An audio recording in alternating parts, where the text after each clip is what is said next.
ఈ రాయపట్నం గ్రామంలో మహాశివాలయం నిర్మించి 3.5 సంవత్సరాల పైన అవుతున్నది.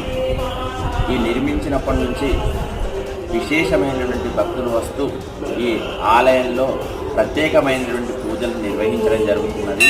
ప్రతి రోజు కూడా ప్రత్యేక పూజలు నడుస్తుంటాయి. అదేవిధంగా మహాశివరాత్రి సందర్భంగా ఉదయము 3 గంటలకు రుద్రాభిషేకం జరిగింది. అదేవిధంగా ఆ తర్వాత నుంచి భక్తులు వచ్చినటువంటి భక్తులందరికీ కూడా దర్శనాలు జరుగుతున్నాయి.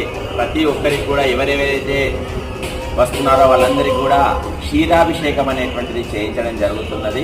పొద్దున 7 గంటల నుంచి ఇప్పటి వరకు కూడా కొనసాగుతున్నది. అదేవిధంగా మళ్ళీ సాయంత్రం 7:30 శివపార్వతుల కళ్యాణ మహోత్సవం కూడా జరుగుతుంది ఈరోజు. అదేవిధంగా